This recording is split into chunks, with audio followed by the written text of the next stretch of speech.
वेध दहिया में गरम कलसी राजा जी वेध दहिया में गरम कलसी राजा जी एगो घर लगवा राजा जी एगो घर लगवा दिया राजा जी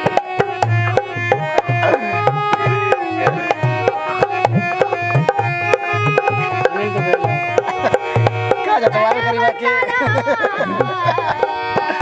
ले ले ला देवतारा मार के देसी राजा जी देसी। एगो घर लगवा दिया राजा जी एगो घर लगवा दिया राजा जी